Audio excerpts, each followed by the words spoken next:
According to Downton Abbey, we all have chapters we would rather keep unpublished. Hello, friend. I am chronically ill. So I've had a lot of questions from people about disclosure, asking when should I tell somebody about my illness? How should I tell somebody? Who do I have to tell? How do I have that conversation? And do I even have to tell anybody? And I think all of those are really important questions, especially if you're going away to college and you're starting a new chapter of your life and you may never have had to have those conversations with people before. Should you tell your roommate? Do you need to tell your professors? How much do people need to know? I think the most important thing to say right off the bat is you don't owe anybody an explanation for your health. You're not obligated to tell anyone anything. Obviously, the answer to these questions are going to be different for every person based on what feels comfortable for you and right for you, and I can only speak from my own experience. I think what's so hard about disclosing your health is that you feel like you're not given a choice. You feel like you have this big thing you have to talk about and get out of the way with people. I try to look at disclosure not from a point of view of like, oh, I am obligated to tell this person because they deserve to know this thing about me that's really personal because my health could like be a burden to them. And instead I try to look at it as like, I am going to tell this person about my health because it benefits me for them to be aware of this situation so that if I need help, so that if something goes wrong,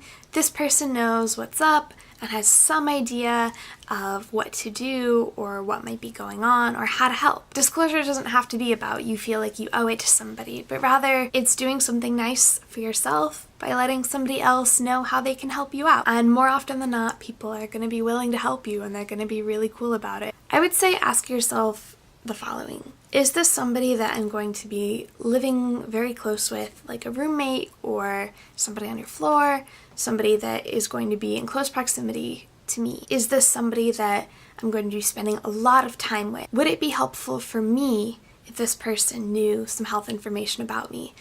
For example, maybe you're taking a class and people can bring food in and you have a severe allergy, and letting the professor know means that they can stop people from bringing food containing that thing that you're allergic to into that class. And of course, the biggest question, do I want to tell this person about my health? And I think if you answer yes to any of those questions, but especially to the last one, because at the end of the day, that's the most important thing, then it might be worth telling that person a little bit about your health. And it doesn't have to be everything. You don't have to give them your whole medical history. Just talking to them honestly about your condition, things that they might need to know, things that are helpful for you to tell them. Because what I found is that I usually tell the people that I spend a lot of time with, that I live with, a bit about my health, because then if I'm having a bad day, if my joints are acting up and I can't move, or if my pain is flaring up and I can't go to class and I need somebody to send me notes, if those people know about my health, I don't have to go through the process of explaining it over and over to them when I'm already not feeling well.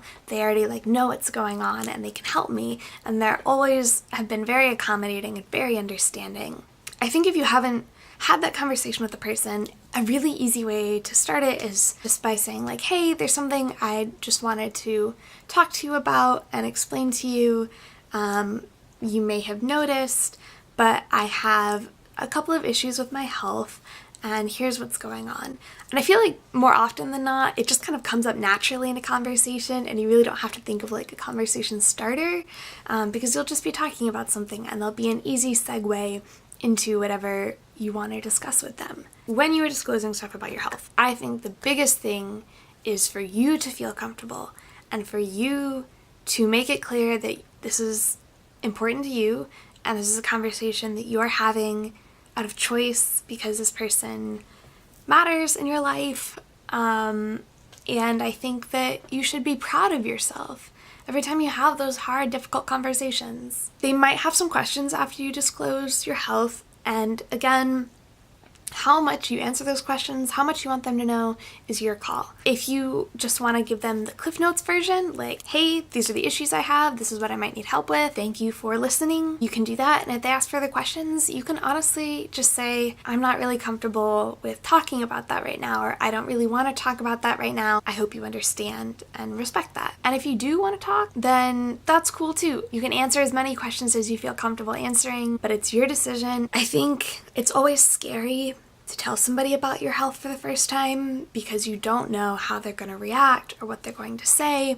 And there's always this fear that we're going to be rejected, that for some reason opening up about our health is going to make them think that we're not good enough or that they shouldn't be spending time with us. And I think no matter how many times you open up to somebody, there's always that little bit of doubt. It's important to have those conversations. And if it's going to make you feel more comfortable knowing that there's somebody on your floor in your dorm who knows that you need an EpiPen if you ingest peanuts, or if it makes you more comfortable to know that there's somebody who knows that if they haven't heard from you for 3 days, that maybe they should check on you. Those things are good. I think it's hardest having conversations with people like professors where you maybe feel more like you have to talk to them. I have tried now to disclose my illness earlier on to my professors because I used to wait until it got bad and then I'd have to send this email being like, hi, I haven't mentioned this to you before, but I had this health issue and it's really bad and I can't come to class today and here's why and I'm really sorry. But if I go up and I talk to them at the beginning of the quarter, and I usually just say something like, hey, I just wanted to give you a heads up. I have some chronic health issues that can get really bad and sometimes I can't move.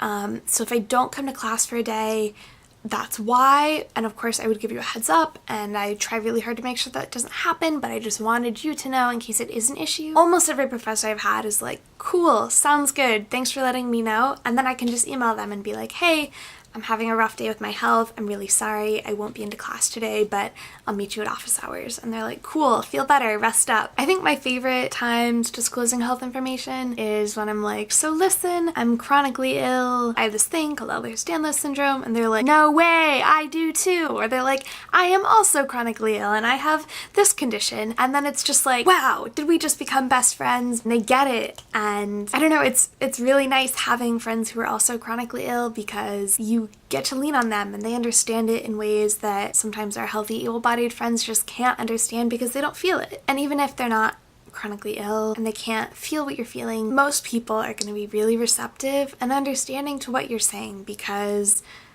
we all have chapters that we would like to keep unpublished. We all have things that we are scared to talk to people about, that we're afraid for people to know because we think they're going to think of us differently after they do. We've all had to have those difficult conversations where we bare our souls to another person at one point or another in our life. So maybe you disclose your health and they disclose something to you, and then you get to be the understanding, caring friend that's like, yeah, I hear you and I'm here for you. And if you are somebody that has had health information disclosed to you, that's awesome because that person is trusting you with something really important. If you have somebody who wants to talk about their health with you, just sit there and listen. Don't give them any crazy advice like, have you tried yoga? Or like, my cousin's brother's aunt had something similar but not quite the same and they ate root vegetables and it cured them. They just want you to listen and they just want you to hear them and they just want you to say like, I have your back. And they just want you to let them know that you're going to support them and you're still going to love them and you're not going to think less of them because of their health. So thank you to all the good listeners out there who have been there for us after we've disclosed health information. Thank you to everybody who has never made somebody who's chronically ill feel like they owe you an explanation for their health. And thank you to all of you wonderful chronically ill people out there who are doing hard things and having hard conversations. You're amazing. I love you. And let's go have some hard conversations today. Until next time. Did you know I was... Hello world, I'm chronically ill. I'm chronically ill and I wanted you to know, and that's all I have to say. Hello valued friend, did you know I'm chronically ill? I am chronically ill and I have a couple health issues I would like you to know about. I have a couple health issues. Oh, he doesn't light up. Hello, and I'll explain to you what those are. Cool. Your conversations will probably be longer than that.